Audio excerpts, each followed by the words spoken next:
14 জানুৱাৰী তাৰিখে অনুষ্ঠিত হৈ যোৱা নৰ্থ ইষ্ট ইউনাইটেড আৰু FC গোৱাৰ মাজৰ খেলখন 1-1 গলত ড্ৰ হয়। খেলখন অনুষ্ঠিত হৈছিল ইন্দিৰা গান্ধী এথলেটিক ষ্টেডিয়াম সৰুসজাই গুৱাহাটীত। খেলখনৰ প্ৰথম হাফটোত দুয়োটা দলে গ'ল দিবৰ বাবে বহুত চেষ্টা চলাই যদিও প্ৰথম হাফটোত কোনো গ'ল নোহোৱাকৈ শেষ হয়। দ্বিতীয় হাফটো আৰম্ভ হোৱাৰ পিছত খেলখন আৰু ৰোমাঞ্চকৰ হৈ পৰে আৰু গোৱাৰ হৈ প্ৰথমটো গ'ল আহে।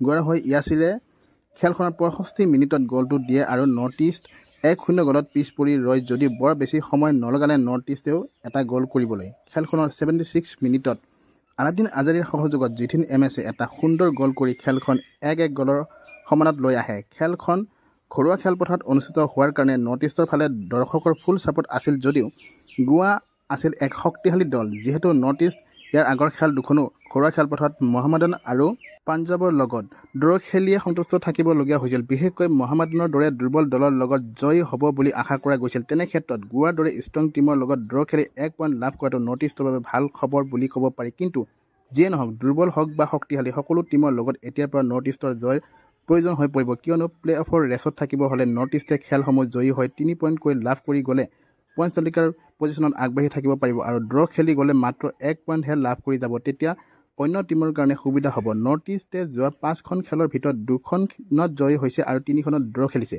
যোৱা 5খন খেলত নৰ্থ ইষ্টে হাৰাৰ মুখ দেখা নাই। গতিকে আমি আশা কৰিম নৰ্থ ইষ্টে নেক্সট খেলখনতো ভাল প্ৰদৰ্শন কৰক আৰু খেলখনত জয়ী হওক। নৰ্থ ইষ্টৰ নেক্সট খেলখন আছে 18 জানুৱাৰী তাৰিখে কেৰালা ব্লাষ্টাৰ্ছৰ লগত। 16খন মেচ খেলি 24 পইণ্টৰ সহায়ত বৰ্তমান নৰ্থ ইষ্ট পইণ্টছ তালিকাৰ 5 নম্বৰ স্থানত আছে আৰু কেৰালা ব্লাষ্টাৰ্ছ 16খন মেচ খেলি 20 পইণ্টৰ সহায়ত পইণ্টছ তালিকাৰ 8 নম্বৰ স্থানত আছে।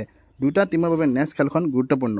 এয়া আছিল আজিৰ ভিডিঅ'টো ভাল লাগিলে প্লিজ লাইক শ্বেয়াৰ কৰি দিয়াৰ লগতে চেনেলটো ছাবস্ক্ৰাইব কৰি দিবলৈ নাপাহৰিব। ধন্যবাদ।